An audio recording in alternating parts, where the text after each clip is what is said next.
Bonjour à toutes et à tous, vous êtes sur la chaîne de Xanaria. Je vous propose du contenu anti-validiste et anti-psychiatrique la plupart du temps, mais aussi 2-3 sessions gaming. Tout ça, ça se passe sur ma chaîne Twitch, donc n'hésitez pas à venir faire un coucou. Vous abonner ici sur YouTube pour accéder à du contenu monté, ou me rejoindre sur Twitter pour suivre toute l'actualité de nos communautés militantes. Tous les liens sont en description. Cette vidéo analysera les discours psychophobes que j'ai relevés durant le spectacle du REC, mais aussi ceux qui suivront en réponse à ma dénonciation. Il y aura une partie 2 à ce format qui concernera plus spécifiquement mon harcèlement et comment je l'ai vécu, mais aussi et surtout mon témoignage en tant que personne psychiatrisée. Je me permets de faire des mentions trigger warning, car dans cette vidéo, on va parler du REC, mais aussi d'antipsychiatrie. Il va donc y avoir des mentions et des images qui peuvent choquer les personnes sensibles au sujet suivant: violence médicale, contention et isolement.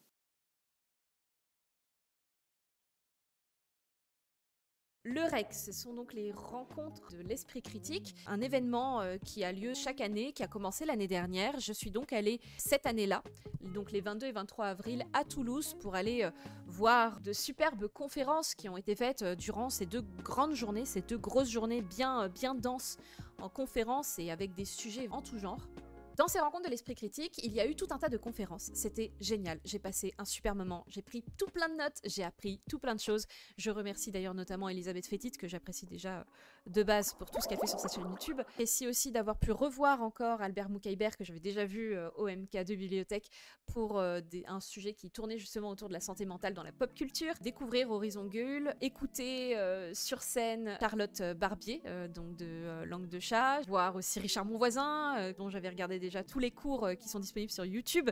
Bref, tout un tas de personnes pour lesquelles j'étais très contente d'assister en direct live aux conférences. Il y a eu donc 2 soirées, la soirée du 22 et la soirée du 23. Je ne suis pas allée à la soirée du 22, j'étais trop épuisée, j'ai préféré rentrer. Je suis donc allée à la soirée du lendemain, qui était donc la soirée de clôture, pour laquelle il y aura eu un grand spectacle, un spectacle animé par Clément Fraise, Astronogeek, et puis tout un tas de personnes qui étaient déjà là lors des conférences. Nous avons donc dans ce spectacle un running gag qui va tourner autour de Astronogeek sur la question justement de son annulation par Internet. Et donc le propos, c'est de dire Astronogeek souffre d'être annulé par, donc être cancel par tout un tas de personnes qui donc le harcèlent, et cette souffrance, je vous le dis tel qu'il le dit lui-même, le pousse à être fou, le pousse à la folie. Il va falloir s'occuper de cet astronogeek fou qui arrive sur scène fou. Faut s'occuper de lui. Bon. Et déjà, 2 premières blagues font leur apparition. On a effectivement déjà une représentation d'un astronogeek qui sort de ses gonds, qui semble ne plus maîtriser grand-chose, qui semble aussi peut-être imprévisible, peut-être dangereux, je ne sais pas, mais en tout cas un astronogeek qui est somme toute pas bien et qui semble gêner la scène. Gêner la scène, puisque Clément Fraise tient à ce moment-là le rôle un peu paternaliste de celui qui doit s'occuper d'Astronogeek pendant cette période où il ne se sent pas bien. J'essaye de mettre des pincettes sur quelles étaient les intentions des protagonistes ici dans ce spectacle, sur comment on peut décrire la scène. Je vous expliquerai ensuite moi l'analyse que j'en ai eue, puisque j'en ai fait un thread sur Twitter. Mais en tout cas, moi, je vois 2 blagues passer. Je comprends à ce moment-là qu'on est sur un running gag, quelque chose qui va revenir, puisque l'idée c'est de faire rire le spectateur rien qu'à l'évocation du mot Twitter par les personnes sur scène, puisque le mot Twitter vient en déclencheur ramener Arnaud sur scène qui va hurler et potentiellement déranger le spectacle. Je suis là pour décrire les choses de mon point de vue, je suis pas là pour jeter qui que ce soit je ne sais où. Faites votre propre avis. Moi je vous donne ma version des faits, parce que jusqu'ici tout le monde semble avoir fait des longues publications, des vidéos, des tweets pour expliquer leur version du spectacle et de leur vécu du spectacle. Je ne l'avais pas encore fait, je le fais ce soir. Nous avons donc ce running gag qui moi déjà commence à me mettre mal à l'aise. Il y a eu d'autres blagues que je n'ai pas évoqué sur Twitter.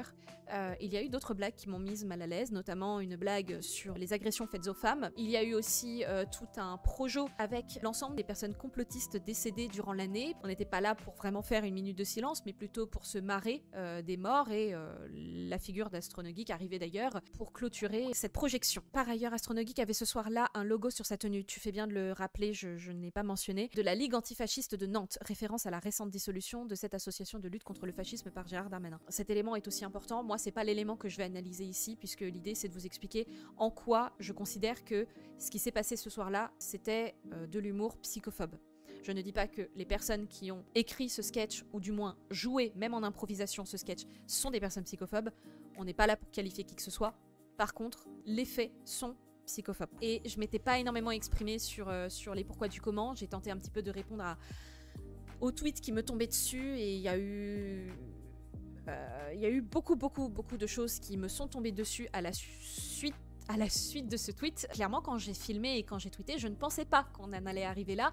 Et je sais qu'on m'a beaucoup prêté des intentions. Je fais ça pour le buzz, je fais ça pour créer du drama, que je fais ça parce que je savais que ça allait buzzer. Pas du tout. Pas du tout. Je ne savais pas que ça allait buzzer. Moi, je fais ce que je fais d'habitude, c'est-à-dire je m'exprime. Et je m'exprime dans des espaces où j'ai la possibilité de m'exprimer plus ou moins en sécurité. C'est-à-dire que quand on est dans une salle de spectacle avec plus d'une centaine de personnes qui rient, qui s'esclaffent, qui applaudissent de l'humour psychophobe, je ne suis pas en mesure de m'exprimer librement et en sécurité du haut de mes 1,50 m, de mes petites genouillères qui tiennent à peine mes genoux tout cassés. Voilà, c'est pas possible. Donc, je me suis exprimée sur un espace public qui n'est pas la place publique IRL, mais qui est la place publique en ligne, celle de Twitter. Au moment où j'allais tweeter, je me suis dit, précise quand même le trigger warning, parce que si t'as été choqué, il y a moyen que d'autres personnes soient choquées aussi. À ce moment-là, moi j'ai considéré que c'était violence médicale, puisque l'on a la mention de la camisole et la mention de la sédation. Psychophobie décomplexée pour la soirée de fermeture de ce REC 2022. Vraiment un plaisir ce running gag. Je mentionne déjà qu'en fait, je sais bien qu'il s'agit d'un running gag, et bien évidemment, quand je vois en fait, parce que moi, vous savez, quand je lance la vidéo, je ne sais pas à quoi je vais avoir affaire.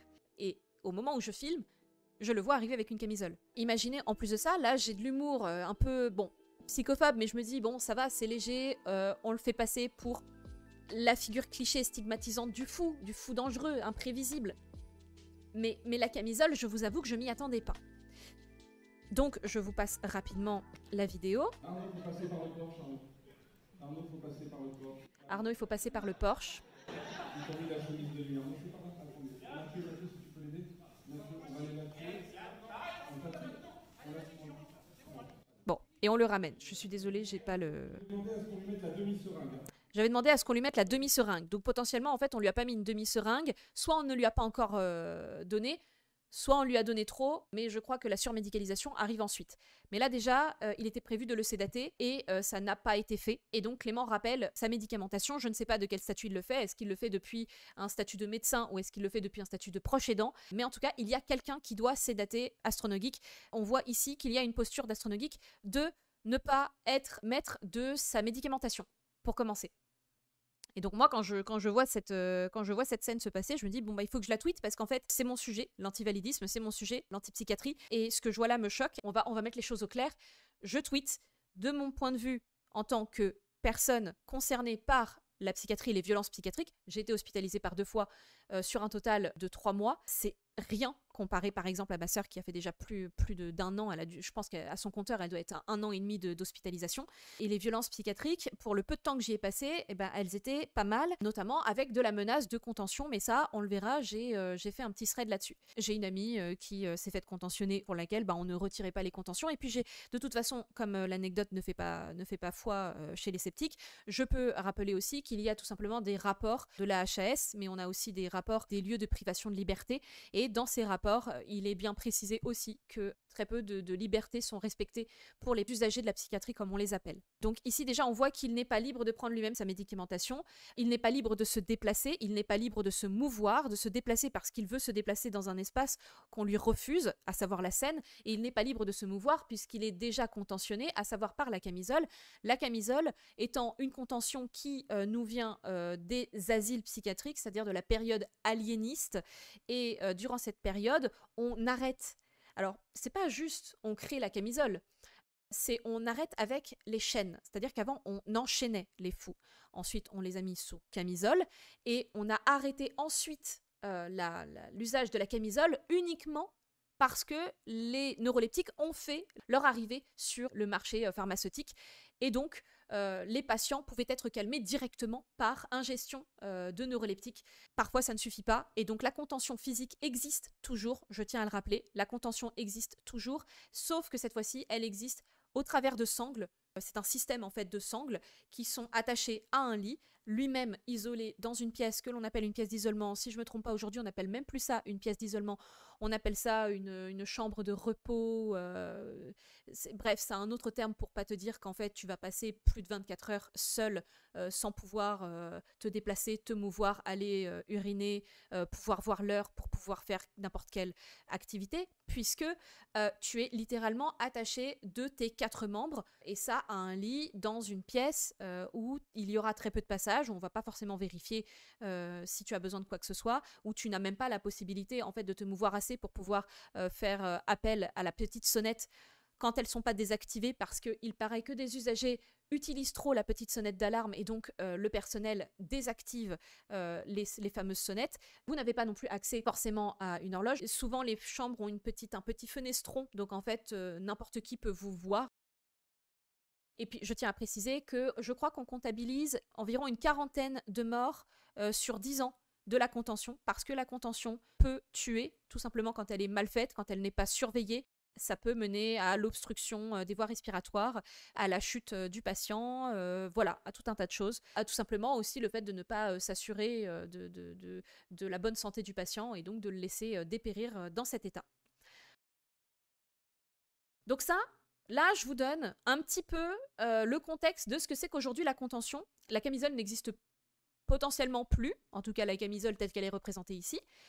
N'empêche que la contention existe toujours, elle a juste changé de forme. Et en fait, la camisole, c'est pas juste un mythe, c'est une réalité qui aujourd'hui est transformée au travers de sangles, mais c'est quand même une réalité pour énormément de patients et donc d'usagers de la psychiatrie. Pour ce qui est de la question du cancel d'Astronogeek, le sujet est très vaste et je ne suis pas la mieux placée pour pouvoir en parler. Moi, je vais vraiment m'atteler à la psychophobie parce que je peux vous dire qu'on en a déjà beaucoup à faire, rien qu'avec ça.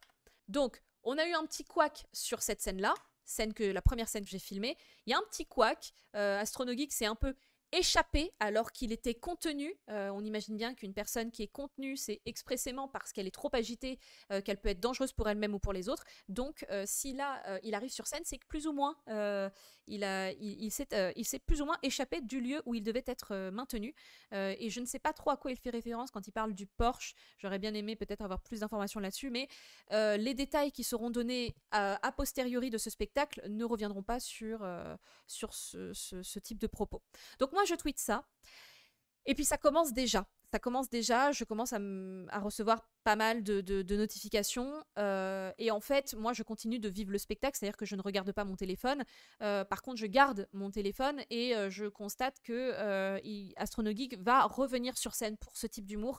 Et moi, je suis déjà pas mal choquée de ce que je viens de voir, donc je prépare mon téléphone pour la potentielle suite de la blague, parce que je sais très bien que filmer une seule fois, eh ben, ça va pas suffire. Filmer une seule fois, ça va être, comme on me l'a reproché finalement, sorti de son contexte. C'est peut-être juste une pauvre petite blague. Et moi, je voulais montrer en fait le caractère comique de répétition. Je fais tout de même un petit tweet pour décrire le visuel de cette vidéo pour les personnes qui ne peuvent pas avoir accès visuellement au contenu. Je précise donc, pour décrire l'élément visuel important de la vidéo, Astronogeek est présenté sous camisole et se déplace en titubant. Deux types l'attrapent par l'épaule pour le faire sortir de la scène. La blague est lancée par Clément Fraisse. Voici la suite. Il y a un bug dans le logiciel. Oui, on appuie sur Next.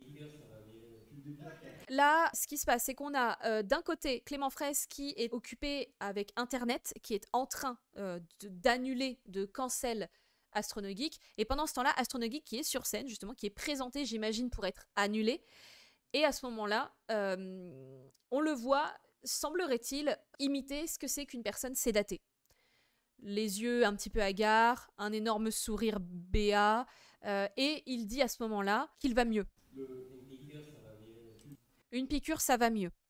On a un Astronogeek qui, a priori, a reçu sa dose, potentiellement donc la fameuse demi-seringue qu'avait demandé Clément Fraisse, et il est déjà sous l'effet de la sédation, à savoir un petit peu dans les vapes, puis semblerait-il très heureux d'avoir été sédaté. En tout cas, il est très calme. C'est de toute façon l'objectif d'une sédation, et d'une contention. Et là, vous la voyez bien, la contention, elle est représentée avec les bras, les mains qui ne peuvent pas sortir des manches. Très important aussi, nous avons une personne ici qui le tient bien les épaules. On se dit ici que c'est un membre du staff, juste une personne lambda. Pour un patient, c'est très facile de se dire qu'on a affaire ici soit à un proche aidant, soit à un médecin, soit à un infirmier, un aide-soignant. Ça, c'est une scène qui arrive très souvent. Un patient un peu trop agité, dont on a peur des comportements, ou en tout cas dont on voudrait guider les comportements et les déplacements, eh bien, on a ce type de geste très, très, très paternaliste de venir contenir un peu la personne par les épaules pour essayer de la diriger. Et il est en train de le maintenir, hein. Il fait pas ça pour... bon. C'est pas une bonne tape dans le dos, quoi. Ah oui. À ce moment-là, Clément Fraise voit quand même que Astronogeek est peut-être trop sédaté et donc va lui demander quel est le médicament qu'on lui a donné. C'est la rouge ou la verte? Il lui demande quelle est la seringue, c'est la rouge ou la verte. Pour les personnes qui ont été sédatées par seringue, vous me direz si vous prenez de la rouge ou de la verte, ça m'intéresse. Moi, perso, c'était par cachet. Astronogeek ne répond pas et continue de regarder dans le vide parce qu'il est complètement shooté. Tu coches sur les 5 suivants, en fait, tu décoches. On lui prend sa température parce que potentiellement il est peut-être pas très bien. Et tout ça fait partie du comique. Clément Fraise continue de gérer les réseaux sociaux qui sont en train d'annuler Astronogeek. Cancel. Rien que le mot cancel, le fait qu'il va devoir se retirer de la place publique, a priori des réseaux sociaux, le met fortement en colère. À ce moment-là, une personne se charge de le faire évacuer. Est-ce que cette personne représente les réseaux sociaux qui le virent de la scène, donc de la scène sociale, de la scène publique, mais de la scène aussi ici du spectacle? Je ne sais pas où est-ce qu'il s'agit d'un médecin. En tout cas, le parallèle est très simple à faire.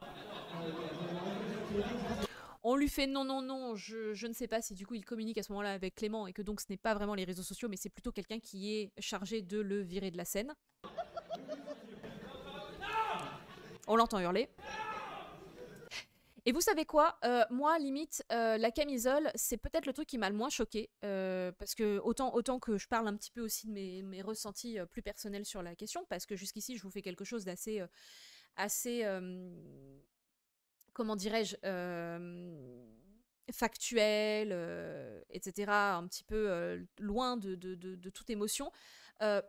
Moi, je préfère vous dire, c'est plutôt les cris d'Astronogeek quand il est évacué de la scène et qu'il hurle « non », qui m'ont particulièrement choquée et qui, encore maintenant, en fait, me mettent très très mal. Je dirais pas mal à l'aise, je dirais vraiment me font bader, parce qu'en fait, cette scène-là, je l'ai vécue, je l'ai vue moi-même dans l'hôpital dans lequel j'étais, où effectivement, les patients, quand on les emmène, et ben c'est comme ça que ça se passe. Ça hurle, et ça hurle pour sa propre protection, hein. C'est pas la folie qui est en train de parler, parce que la folie n'a jamais parlé d'elle-même, hein. Ce sont toujours des patients qui parlent. Mais sous prétexte qu'ils sont essentialisés par leur folie, eh bien, on se permet tout un tas de choses, et notamment de ne pas respecter leurs droits et libertés. Là, par exemple, la liberté de mouvement, la liberté de communiquer, la liberté de se mouvoir. Et moi, perso, c'est ça qui m'a énormément choquée. Et c'est pour ça que je précise dans mon tweet que la violence de cette moquerie est insupportable. Parce que, au final, on a de la sédation, de la contention, tout un personnel qui est autour d'Astronogeek pour le virer de la scène, un Clément Fraise qui se veut bienveillant mais qui se charge de sa médicamentation, dont le comique justement est sur cette paternalisation qu'il a sur lui. Et moi, c'est ces hurlements en fait qui m'ont particulièrement choquée. Et voilà. Et donc en fait, c'est Astronogeek qui devait présenter, je crois, et en fait, il n'a pas pu parce qu'il n'était pas assez bien pour pouvoir présenter. Et donc Clément Fraise va devoir présenter à sa place. Moi, à ce moment-là, donc j'ai publié déjà mes 2 tweets. Le premier est déjà bien parti et je me rends compte que ça buzz, dis donc. Je n'avais pas prévu. C'est moi, la seule fois où j'ai dû buzzer, c'était pour la question de la déconjugalisation de la hache, où j'ai dû faire une superbe vanne contre Macron par rapport aux droits des personnes handicapées.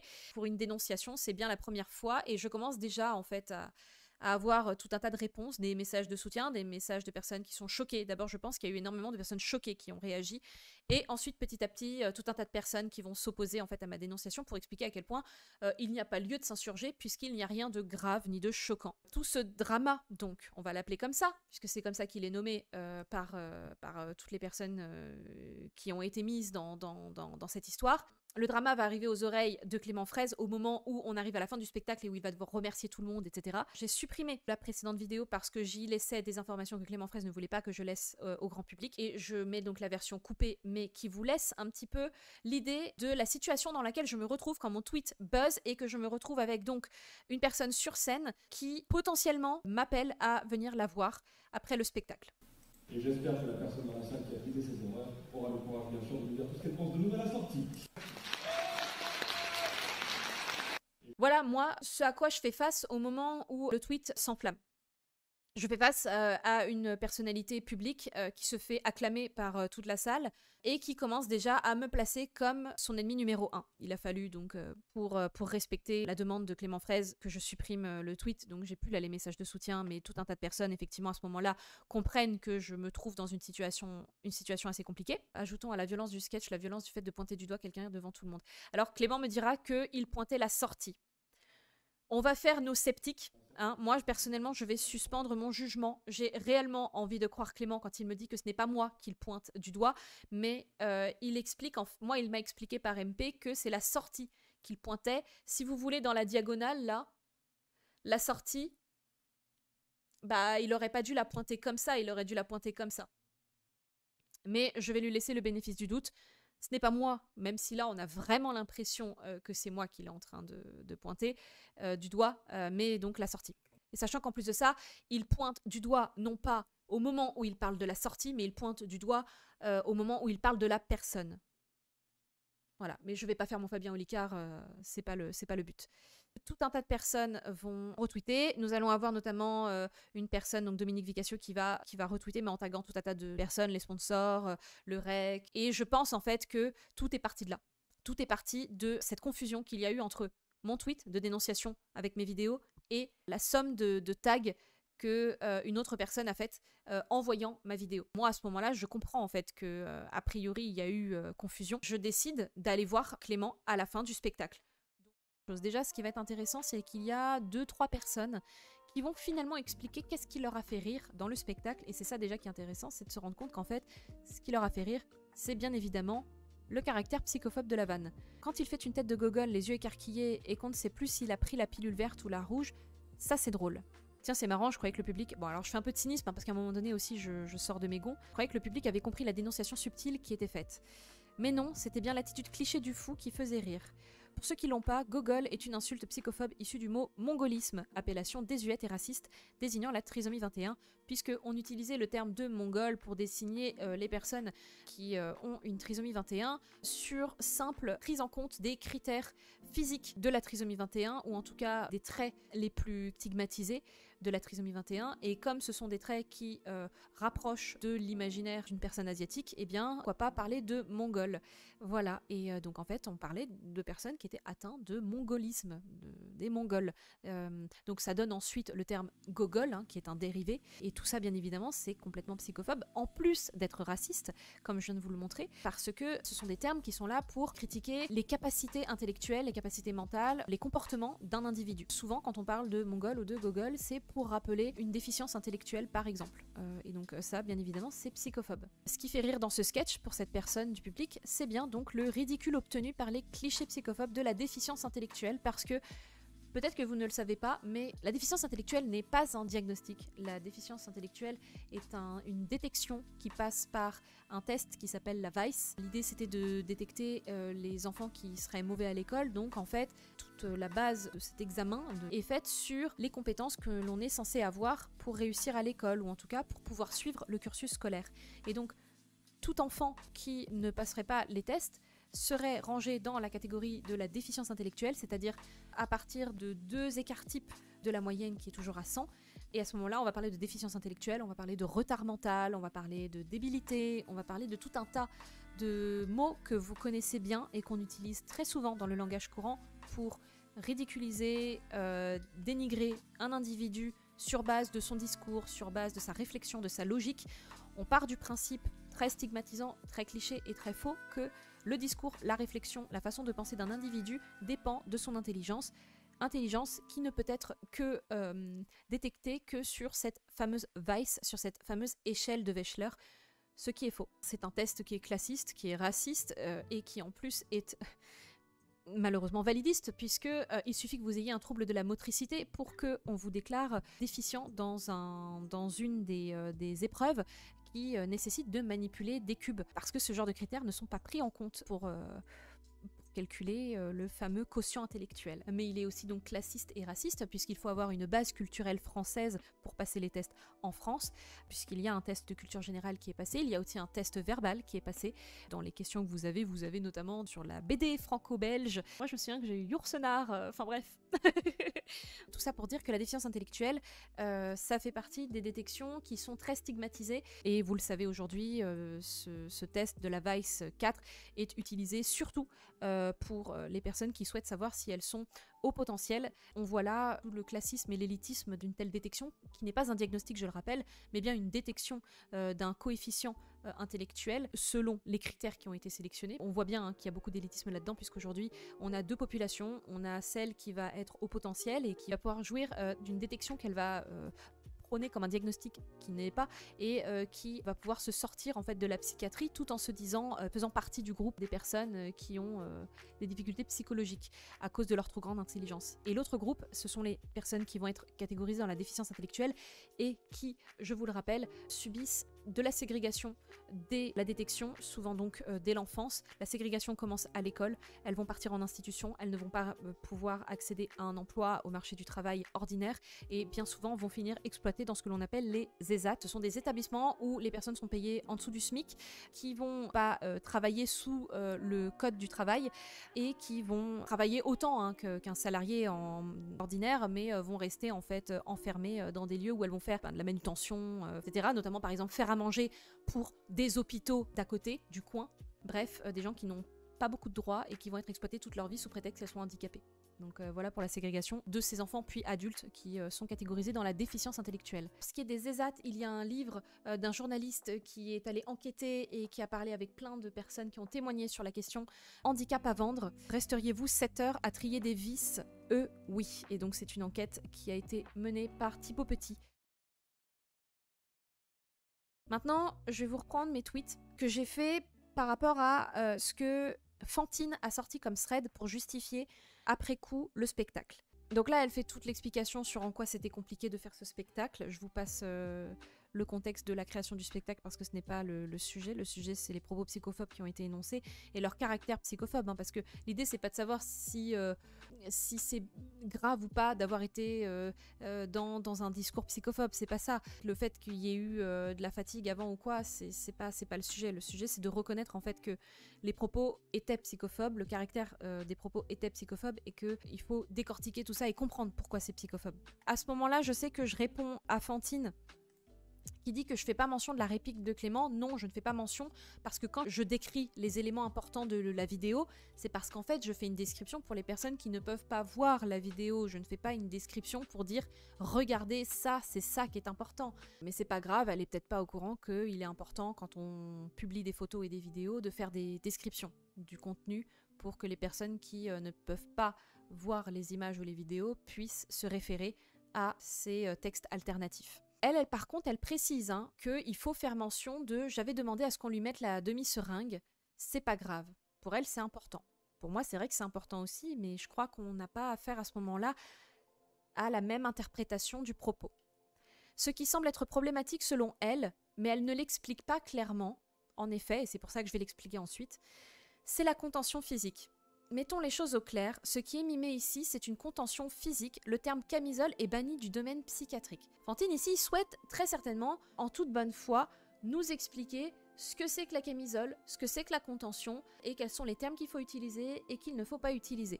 Ici, ce que nous dit Fantine, c'est que ce qui est mimé, c'est la contention physique, que le terme camisole est banni du domaine psychiatrique. Le fait que le terme soit banni ou non, là n'est pas le sujet, parce que, comme elle le dit, ce qui est mimé ici, c'est la contention physique. Par contre, La contention physique telle qu'elle est pratiquée aujourd'hui, elle est pratiquée avec des sangles et sur un lit. Donc, si on voulait pratiquer la contention d'aujourd'hui, ça aurait été un petit peu compliqué, en sachant que pour eux, c'était déjà compliqué d'avoir quelque chose pour contenir Astronogeek, puisque, comme je le saurais ensuite par des discussions en interne, ce qu'il était prévu, c'était au moins des menottes, au moins un cordage, quelque chose pour le contenir. Donc, l'idée de la contention, elle est là. De toute façon, elle est là. Astronogeek va confectionner 10 minutes avant le spectacle cette fameuse camisole, c'est-à-dire ce t-shirt duquel il ne peut retirer ses mains. Fantine nous dit que ici c'est la contention physique qui est imitée et non pas le terme camisole, puisqu'il serait banni de la linguistique psychiatrique. Comment vous dire que avec un t-shirt, c'est facile de juste créer des liens autour des poignets, c'est-à-dire faire quelque chose comme ça qui ferait comme s'il avait des menottes derrière le dos. Ça, c'est pas compliqué, tu peux le faire avec un t-shirt. Moi, ce que je vois ici, c'est un t-shirt utilisé pour lequel les bras ne ressortent pas. Ça, c'est la figure de la camisole. Il n'y a pas d'autre objet au monde qui représente ce qu'il a présenté là. Ça s'appelle une camisole. En fait, on va revenir à la réalité de ce qui a été présenté sur scène. Il s'agit bien d'une représentation d'une camisole. Ça a été confirmé à plusieurs reprises par différentes personnes. Des personnes n'ont pas compris que la camisole, c'était quelque chose qui était associé à l'univers de la psychiatrie, soit. Néanmoins, ce n'est pas parce que le terme camisole est banni de la linguistique psychiatrique qu'il ne s'agissait pas, devant nos yeux, de l'objet même d'une camisole qui était représentée. Pour rappel, la camisole de force, née de l'enfermement asilaire, a été délaissée au profit des neuroleptiques. Les méthodes sont différentes, mais elles répondent au même objectif. Donc, comme je vous l'ai expliqué aussi au début de ce chatting, les fous, on les a toujours bloqués, on les a toujours contentionnés, on a toujours limité leurs mouvements et leurs déplacements. Ça existe depuis l'Antiquité et là-dessus, je me permets de faire mon instant pub avec Zilcast puisque nous avons commencé une série de streams sur l'histoire de la folie. La première partie montée de ce stream est disponible sur YouTube mais aussi sur Spotify en podcast. Donc en fait, depuis l'Antiquité, les personnes qui sont donc agitées, parce que c'est la première préoccupation des médecins, l'agitation, on va la gérer avec des calmants, puisque en fait, les calmants, ça existe aussi, hein, il y a des plantes qui nous permettent de nous calmer. Aussi, nous avons donc tout simplement l'usage des chaînes, c'est assez pratique, on enchaîne des patients, et puis voilà, on est sûr comme ça qu'ils ne bougent plus. Ces chaînes, un jour, vont arrêter d'être utilisées quand certaines personnes vont se rendre compte de ce qui se passe dans les asiles, et à ce moment-là, il va y avoir donc ce que l'on appelle la libération des chaînes des malades, et ça on en parlera, ce sera justement l'objet de notre prochain stream. Il va y avoir donc l'usage de la camisole qui n'est plus des chaînes mais un vêtement. La camisole en effet n'existe plus depuis l'arrivée des neuroleptiques, sauf qu'en fait c'est ce qu'on appelle la camisole chimique. Mais en fait on se rend compte que les neuroleptiques c'est pas suffisant et donc on va avoir l'usage d'une contention mécanique, ici donc l'usage du dispositif de sangle. Igor Thirier ici a fait un super papier qui vous résume tout ça. Donc oui, la camisole en fait peut-être que c'est banni, surtout qu'elle dit qu'elle n'exclut pas que de telles dérives puissent encore exister, mais en fait la dérive existe, la contention mécanique existe et c'est une dérive en soi. On va vous dire oui, mais pour des patients qui peuvent se faire du mal à eux-mêmes, on les attache un temps, etc. Mais vous ne vous rendez pas compte de l'humiliation que c'est de se faire attacher par plusieurs personnes quand on est en moment de crise, en moment de détresse, que potentiellement on a mal, que potentiellement on a des besoins de boire, de manger, d'uriner, etc. et que tous ces besoins ne sont pas respectés pour beaucoup de personnes qui se retrouvent à se déféquer et uriner dessus parce que personne ne vérifie, ou alors que des fois elles peuvent aller aux toilettes mais en fait la seule issue qu'elles ont c'est un seau qui est laissé dans une pièce, qu'elles peuvent rester des heures, des jours, des semaines, voire des mois. Pour certaines personnes on a des réglementations de contention et d'isolement qui ont été dépassées, des personnes qui sont en chambre d'isolement parce qu'il n'y a plus de chambre de disponible, donc on les laisse sur des lits de contention, ça ne veut pas dire qu'elles sont attachées mais on les laisse sur ce type de lit parce qu'en fait il n'y a pas d'autres chambres disponibles. Vraiment, en psychiatrie il se passe beaucoup de choses et de dire qu'il puisse y avoir quelques dérives, non, il s'agit de dérives systémiques. Ces dérives, ça fait longtemps qu'elles sont dénoncées, qu'elles existent dans les rapports et il se passe rien. Fantine donc qui nous dit que ces dérives donc peuvent encore exister à l'heure actuelle, mais que ça va à l'encontre de l'entièreté des recommandations en psychiatrie et que ça doit être dénoncé. Bah justement c'est dénoncé et on fait au mieux, hein, mais on nous entend pas beaucoup. Il se passe pas grand chose. Moi ce que j'explique c'est que ces dérives sont monnaie courante en psychiatrie et sont souvent de nature disciplinaire au lieu d'être thérapeutique. Là-dessus je vous invite à me suivre pour écouter mes lectures de Foucault. En ce moment je suis sur les anormaux, mais j'ai aussi ces autres cours au Collège de France ainsi que son livre Surveiller et punir qui explique très bien ce que c'est que le milieu psychiatrique comme institution disciplinaire de discipline des corps et des esprits. Sur ce point, je vous joins le rapport détaillé de la HAS. Il est très long, hein. Donc c'est sur mieux prévenir et prendre en charge les moments de violence dans l'évolution clinique des patients adultes lors des hospitalisations en service de psychiatrie. Donc, qu'est-ce que nous dit Fantine? Ah oui, donc elle nous dit qu'il n'y a pas de... Donc c'est vite fait des dérives et qu'il faut les dénoncer. Elle dit qu'en fait la représentation qui en a été faite en spectacle, c'est une caricature et que c'est de l'ordre du burlesque. Pourtant, si on oublie le vernis potache, elle met en lumière un réel problème. Les propos tenus sur les réseaux sociaux provoquent des troubles psychiatriques. Là-dessus, moi, c'est ça que j'essaye de vous expliquer. Pourquoi c'est psychophobe? Parce que ce que Fantine nous explique être de la caricature, c'est une caricature qui est stigmatisante puisque elle propage des idées, des clichés faux sur la psychiatrie, sur les psychiatrisés qui sont stigmatisants, qui participent à stigmatiser ces populations. Elle fait rire, cette caricature, parce que le comportement d'Astronogeek est tourné au ridicule au travers de clichés psychiatriques, et parce qu'il faut en plus le calmer par la sédation contrainte, donc le fait de l'avoir piqué sans lui demander son avis. Ça, c'est en effet ce que moi je considère être non pas juste une caricature, mais bien de la stigmatisation, donc de la psychophobie, puisque la façon dont Astronogeek est représenté, c'est une façon qui vise à le présenter comme quelqu'un d'imprévisible, qui est dépassé par ses émotions, qui n'est plus contrôlé que par ses émotions, qui peut être dangereux, qu'il faut donc calmer, qu'il faut donc pour calmer, sédater. Là, on revient dans un discours disciplinaire psychiatrique qui vise à dire que les personnes qui sont agitées, il faut les calmer. Et comment on les calme? Certainement pas en essayant de comprendre quels sont leurs besoins, mais plutôt en les sédatant. Et c'est ce que fait ici le sketch. Et je rappelle que tout ce qui fait rire le public à ce moment-là, c'est ce comique-là. C'est le comique d'un astronogeek qui a l'air un peu bizarre, un peu effrayant, qui se comporte comme un fou. Et c'est ça qui fait rire. Et ce qui fait rire aussi, c'est qu'on va le sédater, c'est que, a priori, on l'a pas bien sédaté, ou on l'a trop sédaté, et puis après, ce qui fait rire, c'est qu'il est sédaté, etc., etc. Bien qu'il ait choisi de traiter la problématique par l'humour et l'exagération, le message est assez clair. Regardez ce qui pourrait se passer, regardez comment Twitter peut détruire les gens, regardez jusqu'à quelle extrémité on pourrait en arriver. Là-dessus, je réponds que, admettons que le message soit que les réseaux sociaux détruisent sur le plan psychique, ce qui est ici intéressant, c'est que l'illustration de cette destruction, c'est celle de la folie furieuse. Un beau cliché qui a la peau dure et qui est l'un des plus gros vecteurs de discrimination des psychiatrisés. Ce que j'explique ici, en fait, c'est la représentation du fou furieux. En effet, la folie furieuse ou folie dangereuse, c'est cette folie imprévisible qui agresse, violente, voire tue. Et ça, désolé de vous l'apprendre, c'est une croyance psychophobe. Avoir un diagnostic psychiatrique ne rend pas plus violent, ni plus dangereux. Là-dessus, encore une fois, je vous renvoie vers le stream de ce contenu qu'on essaye de faire sur l'histoire de la folie avec Zilkas, puisque je parle de ce que c'est que la folie dangereuse au moment où je traite de la justice romaine, puisque la folie dangereuse nous vient des Romains avec le terme de furiosus.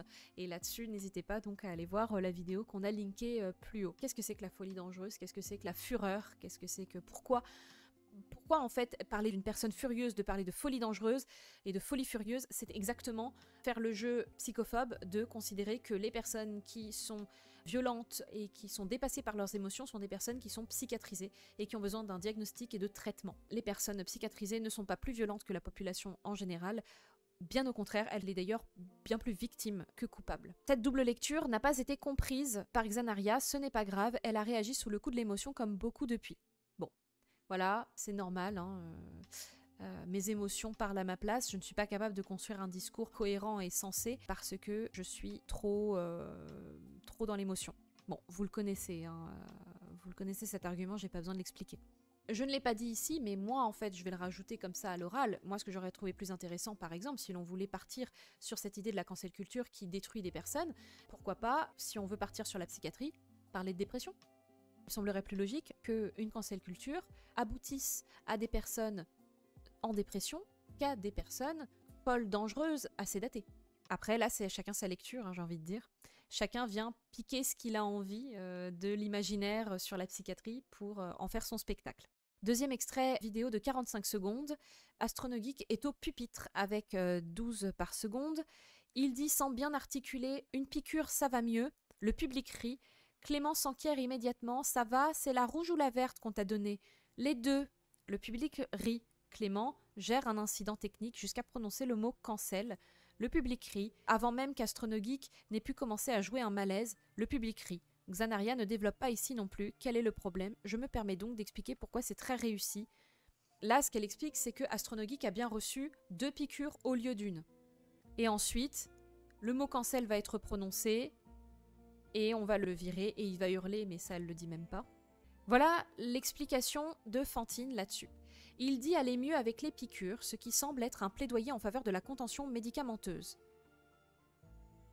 Voilà, donc pour elle, il semblerait y avoir un plaidoyer en faveur de la contention médicamenteuse, administrer un médicament sédatif, qui est, je le rappelle à toute fin utile, obligatoire en cas de contention physique. Donc là, elle nous rappelle comment on discipline des individus psychiatrisés considérés dangereux pour eux-mêmes ou pour les autres. Elle nous rappelle comment ça se passe en psychiatrie. Mais c'est bien, au moins une médecin nous rappelle comment ça se passe, j'ai pas besoin d'aller argumenter là-dessus. Puis il dit avoir eu les 2 piqûres, ce qui permet de mettre en lumière, peut-être trop subtilement pour une fin de convention à 23 h, le problème de la surmédicalisation en psychiatrie. Dernier point, le public rit au simple mot-clé, il a compris, il trouve ça drôle.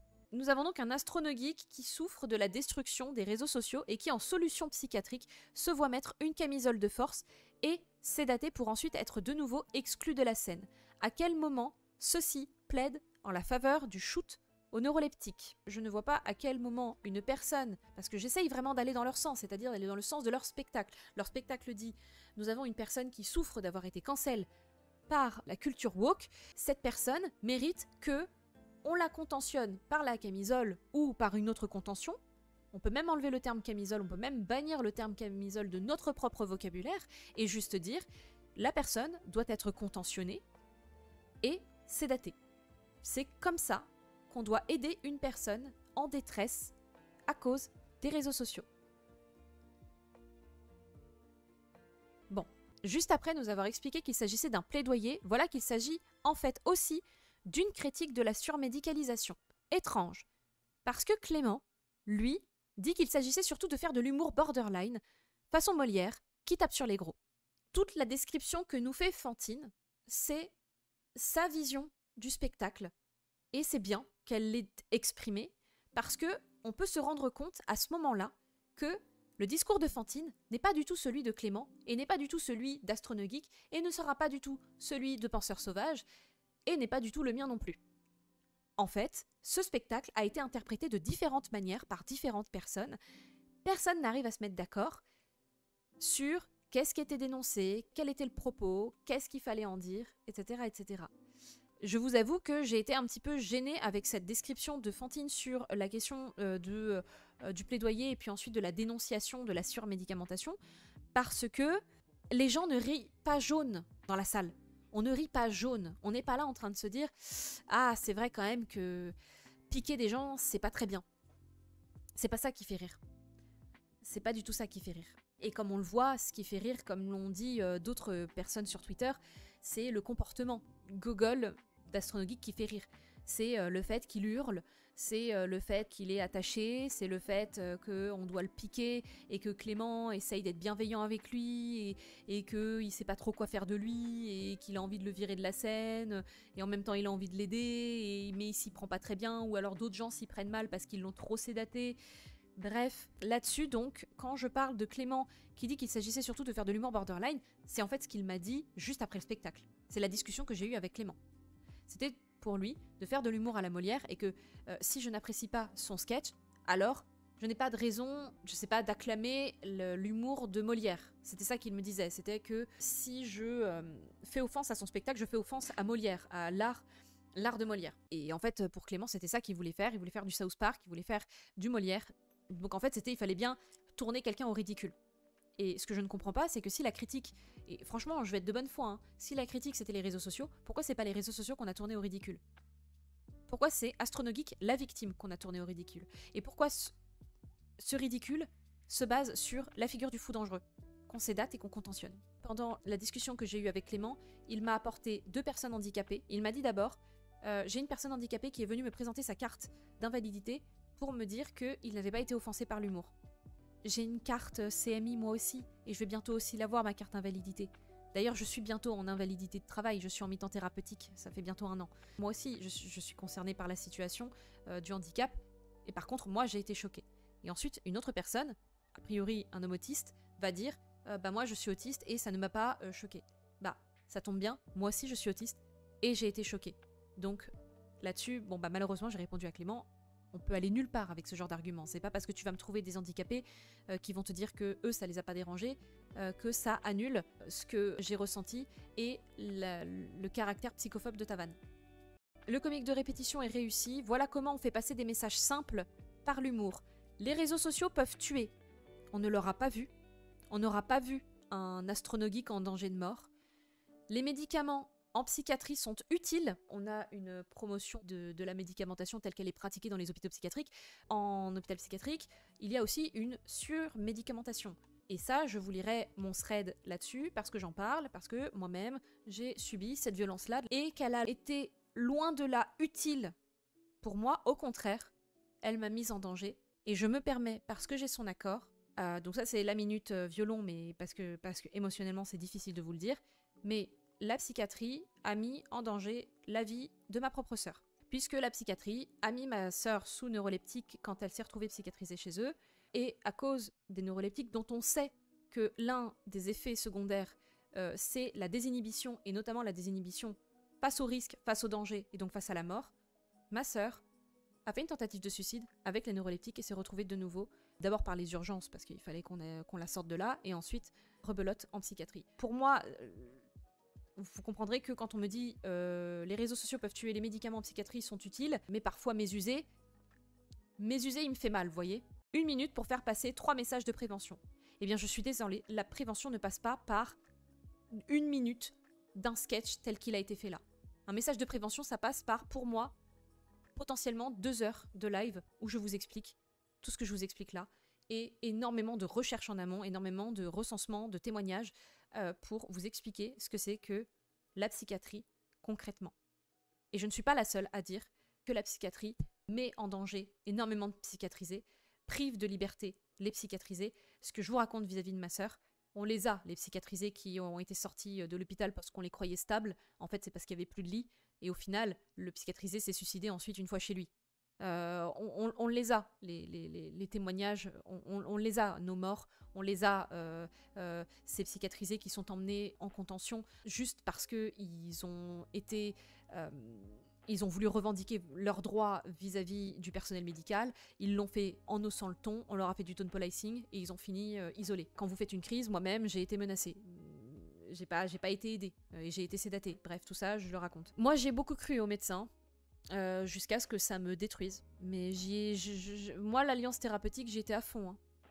Et ça s'est très mal terminé. Et donc, pour Fantine, on est sur quelque chose de brillant.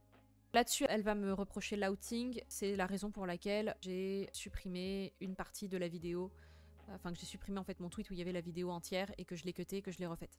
Ce qui est marrant, c'est que Xanaria parle de scènes insupportables. Pourquoi a-t-elle donc continué de filmer? Pourquoi ne s'est-elle pas insurgée?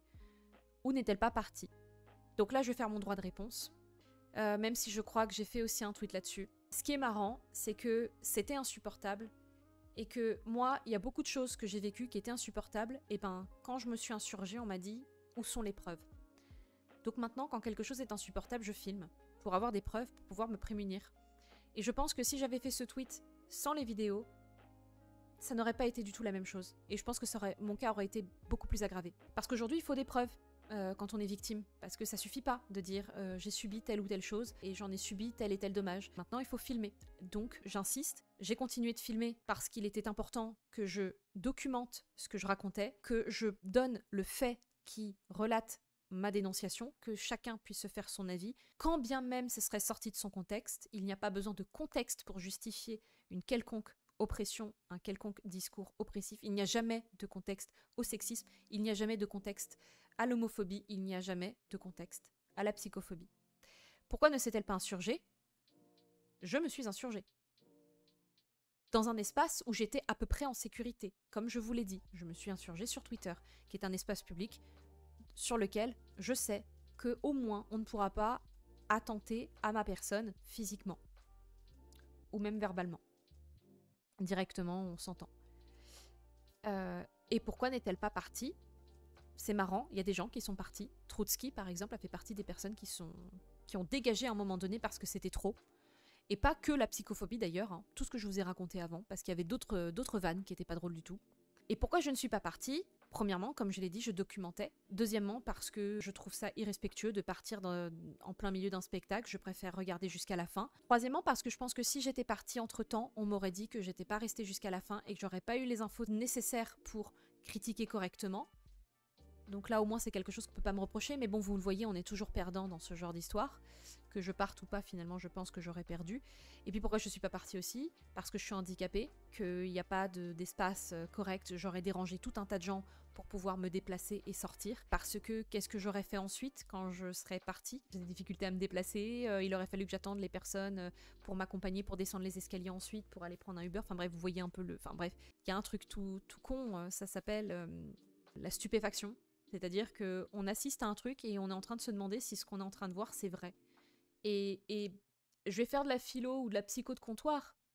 Merci, voilà la sidération, mais ce que j'ai fait à ce moment-là aussi, c'est que quand je filmais, j'étais en train de réaliser au moment où je filmais. C'est-à-dire que filmer, c'est aussi un moyen de prendre du recul avec ce qui se passe et de se dire « je suis pas dans un rêve ».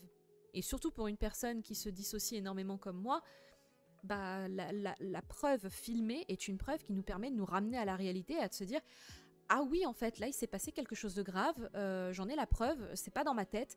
Vous le comprendrez qu'en tant que personne folle, c'est très difficile, avec tous les discours psychophobes qu'on entend, toutes les personnes qui nous gaslightent à longueur de journée, que quand on est folle, notre parole n'a pas de valeur. Et moi, ça, je l'ai entendu de par les maltraitances que j'ai subies dans mon enfance, mais aussi par les maltraitances médicales qui font qu'on ne me croit pas parce que je suis psychiatrisée. Alors quoi de mieux que de filmer? Mais vous voyez, tout ça, ça s'explique pas en un tweet. Ça s'explique clairement pas au moment où je tweete. Et vous voyez qu'il faut du temps.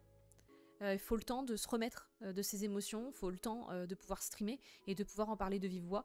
Parce que tout ça, ça se dit pas, ça peut pas se conscientiser et se verbaliser à l'écrit aussi rapidement et simplement, quoi.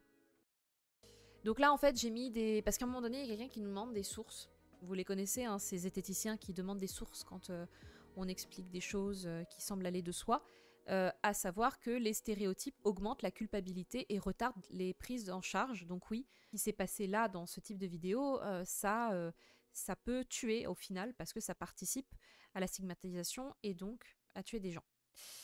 Donc moi j'ai mis des sources. Une analyse qualitative sur les expériences de discrimination rapportées par les usagers de services de santé mentale. Une étude sur la discrimination vécue par les personnes diagnostiquées de troubles schizophréniques. Une étude sur le stigma internalisé chez les patients schizophrènes, et enfin un article sur l'histoire de la théorie de l'étiquetage modifié ou l'analyse stigmatique revisitée. Je vous remercie d'avoir regardé cette analyse jusqu'à la fin. Si elle vous a plu, n'hésitez pas à laisser un pouce bleu. Vous pouvez aussi laisser vos remarques, vos questions ou vos suggestions en commentaire. Et pour la partie 2, on se retrouve très bientôt.